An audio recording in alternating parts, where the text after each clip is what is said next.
Renee Marino, I don't even want to call you a triple threat, Renee. You call yourself a communication coach, but I say you're just like you're one of those people that when you walk into a room, instantly everybody goes, pow.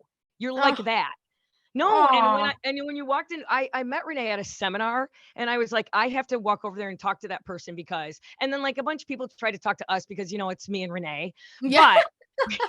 But but you've had such an amazing kind of career, but I don't really want to call it a life. I mean, tell us a little bit about you. You've been on Broadway, you've written books, but tell us where that all started. Yeah, thank you so much, Michelle. The feeling is so mutual. When I saw you in that hot pink suit, I said, this gal's gonna be my friend.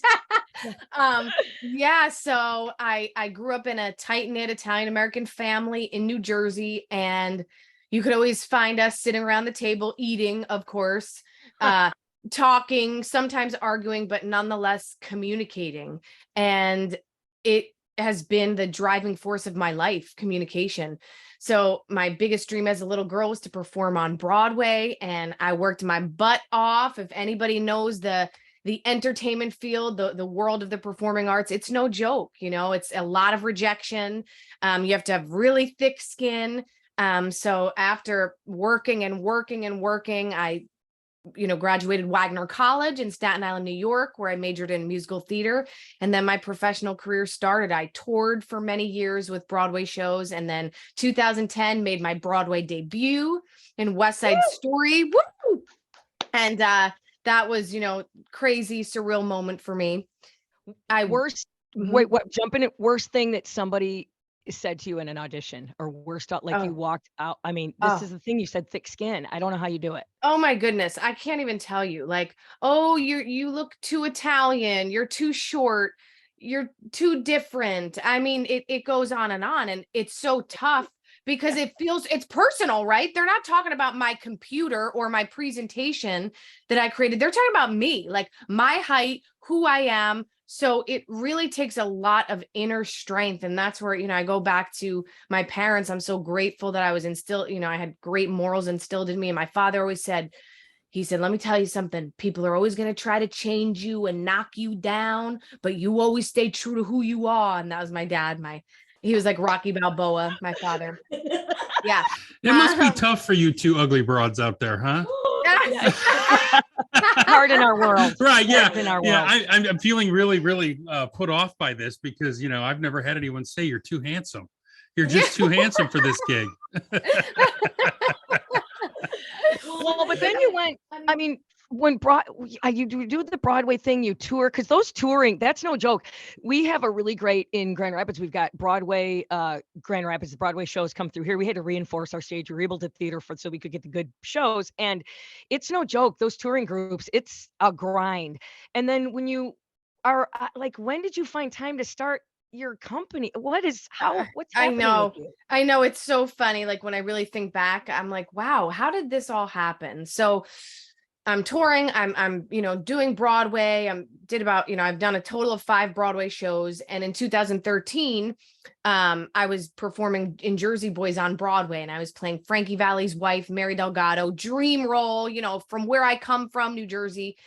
And I'm going to give you the Cliff's Notes version because I don't know how long this interview is, but we got word that Clint Eastwood was going to be directing the film version. So I'm performing on Broadway one Sunday matinee. I look out in the audience and there's Clint Eastwood watching us. So I don't think anything of it. Truth be told, you guys, I'm thinking they're going to hire A-list celebrities out of Los Angeles. Marissa Tomei is going to play my role, right? Don't think anything of it. I'd never done TV or film before. So then a few weeks later, they start calling people in from our cast to audition, and they were looking for a Mary Delgado. So at this point, me and my agent are like, all right, we got to try and get me an audition. And for those of you who don't know what an audition is, it's basically an interview. So we're trying and trying. Every girl I know on Broadway is getting an audition for Mary Delgado but me. And my agent calls me one day, Renee, I'm so sorry. I don't know what the problem is. They won't give you an audition for Mary Delgado, but they'll give you one for one of the smaller roles, one of the angels who sings My Boyfriend's Back. And I'll never forget, you guys talk about step 1 of being what I call a master communicator, communication with self. I like felt my feelings for a while. I got upset. I cried. I'm like, what are you trying to tell me, God? Like, this is the role I'm playing on Broadway, and they won't give me an audition. So I go in the audition anyway. And I'm talking to the casting director, and he says, Renee, would you like to sing My Boyfriend's Back first or read the scene? And at that moment, I heard this quiet voice within say, Renee, you have to do this. It feels too right. And I looked at the casting director and I said, I was really hoping to come in and read for the role of Mary Delgado. And he looks at me and he goes, I was just thinking the same thing. I'm like, amazing. So I do the scenes that day. Get this. A few weeks go by. I'm happy as a clam. I got the chance. That's all I wanted. My agent calls me. You're Mary Delgado in the movie. Clint Eastwood loves you. And I was like, I nearly peed my pants. I mean, I could not believe it. I was so excited. Wait, that's you in the movie? That's me. Oh my God, I love that movie. So I'll tell you though, when the daughter died, Ugh. that was heartbreaking. You guys played that beautifully. Yeah, that was unbelievable. Thank you. I really, really appreciate no problem. that. So you're gonna love this. So I have to tell you the rest because Michelle's already freaking out. But wait. So now picture me. Okay, picture me. Never. So for all of you dreamers out there, for all of you people who are like, this could never happen. I promise you. You trust in yourself. You keep taking the right action. It will happen. I'd never been on a TV or film set before. I get there the first day, literally in Los Angeles, this new girl, like being in a top high level film. And again, I heard that quiet voice within say, Renee, you know what you're doing. Clint Eastwood hired you, trust in your talent and leap. And I get on set that first day and I meet Clint and he goes, you know, I went around to all the different casts, but nobody was in your class. And then you came with yourself on tape and it was the icing on the cake. Again, I'm holding back tears. That day and every day that followed, I would sit and eat lunch with Clint Eastwood and ask him every question I could.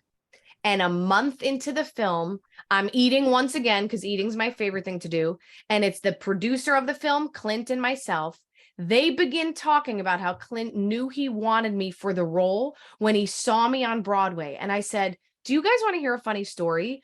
I never got an audition for Mary Delgado. The only reason I got to read the scenes is because I opened up my big mouth in the room and asked. And the two of them looked at each other. They said, what do you mean? We requested you. We said, we want the Broadway show. And I found out that day that there was a middle person, casting associate, juggling a few films at once and just dropped the ball on having me come into audition. So in other words, my friends, if I did not have the ability to communicate my desire in their room that day, I could have missed my once in a lifetime opportunity. Wow. Okay, I have tears. Okay, I was going to come with Joni Milder got my part of Eliza Doolittle in the play in high school, and I had to teach her the diction, and I was all in my feelings, but it's nothing compared to Lunch with Clint effing Eastwood. You sit with Clint Eastwood. Hi, Clint, and you're his friend. Yes. And this is why I teach communication, connection. Really, when I talk about communication, it's the communication of connecting with people, because at the end of the day, it all comes down to relationships and it comes down to people. And Clint Eastwood is one of the most down-to-earth, genuine human beings I've ever met in my life. And he has become a mentor to me. And by sitting with him and asked Michelle every question I could ask him, Clint, what was it like when you were growing up? Where did you grow up? What was it like when you started acting? Blah, blah, blah, right? And I have journal entries. I mean, I could show you, I wrote every single day, everything I learned from him.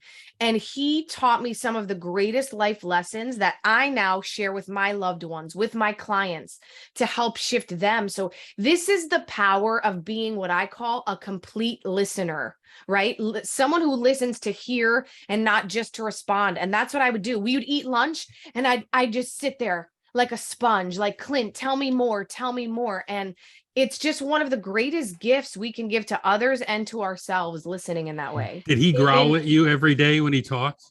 Oh, he was just, oh my God, Gregg, he is the best. Yes. So you'll love this story. So every guy loves him though. We all just want to be him.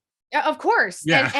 And you know what? And I want to tell all of you out there who love him, what's even way greater than his talent is who he is as a person. That's what I was impressed with. Because I could care less how talented, handsome, beautiful you are. If you're not a good person, I'm turned off. I'm like, Yeah. Clint and I just, connected so deeply because has no ego. On that set, he gave us freedom. We improved. And then at lunchtime, we would laugh. He's like, wow, kid, you got some appetite. I'm like, I know, Clint. I told you. I'm Italian. This is who I am. So one day, Mr. Christopher Walken, who was in the film with us. Yes. The first day I meet him, again, it's like Clint and I sitting across from each other, and Christopher Walken comes to sit to my left, and I'm like, what is my life? What is happening? And Christopher Walken starts asking me about Broadway and asking me all these questions. And after a little while, he walks away, and Clint goes like this to me. I think he's going to be good in this role. Don't you? And I giggle to myself thinking, yes, Clint Eastwood, you're asking my opinion. He'll be fine. Yeah. I'm like, oh, he'll be. But then I said, Clint, when you're filming, you have to say to him, could I have more cowbell, please? From the Saturday Night Live skit. Yes. So he goes like this. He goes, I'm going to do it. So my friends who played the 4 seasons, they call me the day they filmed a scene with him. And they said, Renee, Clint did it. We finished our big sit down scene with Christopher Walken, and Clint goes, wait, Chris, one more minute. Really good. We're going to do it one more time. But this time, could you give me more cowbell, please? And he starts laughing, and Chris Walken just rolls his eyes and walks away. I never heard that one before. That's the worst dad joke going, Yes, isn't it? yes. Oh my God. He played the gangster, right? Yes. Is it Gyp Gyp DeCarlo. yes. Gyp DeCarlo. Yes. You don't understand. I loved this movie. I love Frankie Valli. There's a scene, Michelle, I was a program director in the radio in Detroit. And so when they said in the scene, when they came out with this My Eyes Adore You, they said, let's get the fat ass program director in Detroit. He'll play anything. And I was like, I wonder who they're talking about, because I know a lot of those guys, but they're older than me. But it was on WJR in Detroit, and they did it at the Rooster Tail. And I'm like, wow, what a Detroit connection. It was very cool. Wow. Yeah. Amazing. Who's the fat ass? And I'm like, oh wait, I wasn't a PD then. Radio loser. Right. Oh my God. Renee, this is just I can't even. I just want to have you for lunch. What a love you so great much. experience that is, though. Yeah. Man, unbelievable. Hey, and what people go ahead, Michelle. No, you said something that really resonated. You said, if we talk without waiting for in radio, we're programmed to think about the next thing you're going to say. It makes us crappy listeners. It does. We're performers. And really the greatest shows are the ones who listen and then just bounce. And it took years to be able to listen and bounce off your partner. We have 3 people who do this show. And if we don't listen, we're dead in the water. And as a matter of fact, this morning I missed a funny joke that Gregg said. It was marginally funny. It was okay. I don't know if it deserved a full laugh. However, I missed it because I was worried about what am I going to say next? And that it's a very hard but important lesson. And talking to you, you're one of those very captivating people. But Gregg, I wanted to, because I felt her whole energy. I met her for maybe 5 minutes. That's it. And so I wanted to get hold of her, and I thought, I'm not going to email her. I'm just going to call her on the phone. and what you picked up? Like, how weird is that you picked up your phone? Well, it was the best. So Gregg, it was so funny. I was cooking dinner, and I saw this phone number pop up, and I love to pick up my phone and see who. I'm always like, sure. Who knows? Maybe it's a beautiful surprise, a blessing. And it was not this time. Oh my goodness. And you sure you didn't say, damn it, I should have let that one ring. I pick up the phone, and Michelle said something in Michelle style, like hilarious. But because I didn't know it was her, I literally was like, oh my goodness, who is this? Like, is this a scammer? And then finally she said something. She was like, Renee, this is Michelle from, Chicago. I met you. And I was like, oh my goodness, Michelle. It was really funny. It was like touch and go there for a minute. Like the phone, I was almost about to hang up because she was just so playing it so well. And then she was like, wait, Renee, Renee, this is Michelle. You froze there for a moment. Greg, what I said to her was, you may remember me from such things as, in this conversation that we had. And it sounded like she thought it was you thought it was a robocall or something. Yes. A Nigerian scammer. Yes. Yes.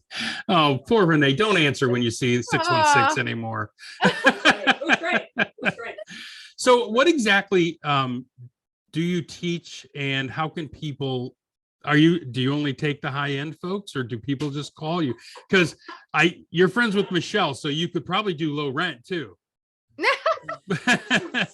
Yeah, she's slumming with Michelle. But slumming with McCormick? What would I learn? Oh, go ahead. Yes, you would learn how to create genuine connections with people that lead to massive opportunities, that lead to impact and making the income you want. Like I said, we are in this world of beautiful digital technology. Every day there's a new app, a new process, a new system that's popping up that we think we need to learn and do. But people are forgetting about that foundational quality of communication and connecting with people, because people want to do business with people that they know, like, and trust, right? But if we're so up in our heads all the time, thinking about me, I, not listening, not opening up the door to a beautiful conversation, then all of the processes in the world don't matter. So I teach you my connect method. And I also help you with being able to communicate through video, because video is becoming one of the primary ways we communicate, right? So why not learn how to do it effectively and with confidence? This is a really cool stat. So digital marketing expert James McQuivey estimates that 1 minute of video content is equal to 1.8 million written words. So for those of you out there who have your own businesses, or you work for a company and you're slaving away on newsletters and emails, that's great. I'm not saying to stop that, but also add to the mix throwing in video, because when you get on video, put a video on your landing page, or when someone reaches out to you or you're outreaching for a potential client, how about sending them a video? Hey, Greg, Renee Marino here. I just wanted you to see my excitement for being on your radio show. It's been so great connecting via email, and I look forward to seeing you next week. Boom. What a better connection that is than just through words alone. Said nobody ever, but we love you for the example. No, it is. You are absolutely right. And in our day and age in radio and what we do, it's not about the 30 and the 60-second commercials anymore. It's about coming to your joint and doing a video for 3 minutes, 1 minute, 5 minutes, not forever and ever. But yeah, it's connectability. And you talk about it so well. Look at you got a lovely backdrop there. You're like, damn. Yes. Well, one of the courses I teach is called Connecting on Camera. So I've helped thousands of business owners, entrepreneurs to be able to get on video and be themselves with confidence. Because when you can do that, let me tell you, the world is endless. When I first started my company 3 years ago, I was a part of, in the community of like Tony Robbins and Dean Graziosi, and they both had these challenges where every day they'd come and teach inside this private Facebook group. And first it was Dean's, called the Start Over Challenge. And the homework for the attendees was to do a video talking about what they taught.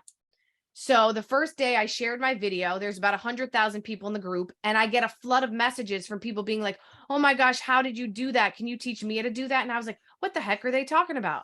I was just me. And then I realized, I was like, oh, this is something people need help with. At the end of that week, Dean Graziosi asked to interview me live in front of the group. And while on that interview, he asked me to be on his top 1% podcast, The Dean Graziosi Show. A month later, Tony Robbins, same thing, 300,000 people in the group. Every day I'd go live, share my video, and all of those people from all of those groups ended up becoming my clients. And 6 months later, Tony and Dean asked me to be the co-host of their World Summit. And I tell you this because this is all through the power of video. They never met me besides through video. And that's the power of communication and connection and being able to bring your real self to the video and face to face. Is that why so many of these TikTok influencers connect? And I'm not talking about the ones who dance in bikinis. I'm talking about the people who tell stories on TikTok, tell stories on Facebook Reels or whatever. Yes. Is that how they're doing that? Because you wonder what the secret sauce is for those guys. Yeah, 100%, Greg, because think about this. The beauty and I think the downfall of video is we feel a little bit safe because we're behind a screen, right? So we're not completely facing those people who we're speaking to. So for a lot of individuals, it feels like a safety, a comfort zone. So when people get on TikTok, get on Facebook, and they share their stories, man, for those people sitting on the sidelines, those people who are afraid to show up on video, those people who are silently struggling, they feel this permission to show up and they realize they're not alone. You know, I say 4 of the most powerful words the human spirit can hear is you are not alone. And by getting on video and talking about your struggles, talking about, man, I'm having a rough day. My father, passed away 3 years ago. I'm grieving today. Sharing that helps give those who are hiding the permission to show up and be honest as well. Interesting. I think that's great. I want everything you're having. I adore you, Renee. I adore you, Renee. And Renee, tell us how we can get a hold of you, because you have books, you have, we can download some of your lessons, you have YouTube. How can we get a hold of you? Tell us how, if somebody wants to become learn from Renee Marino, communications coach, and just a cool, I'm still reeling from that you sat and had lunch with Clint Eastwood every damn day. Holy crap. I know. Thank you so much, Michelle. Yeah. Thank you guys for having me. And yes, reach out to me through my website, reneemarino.com. And if you scroll down, you can put your name and email in and join my community. I would absolutely love that. And on the website, you'll see everything. You'll see my best-selling book, Becoming a Master Communicator. Yeah.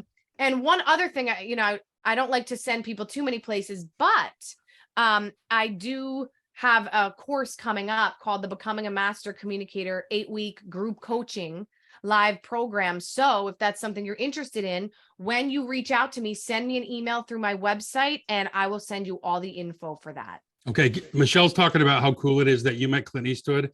I'm just going to say this and run. I had a crush on you in the movie.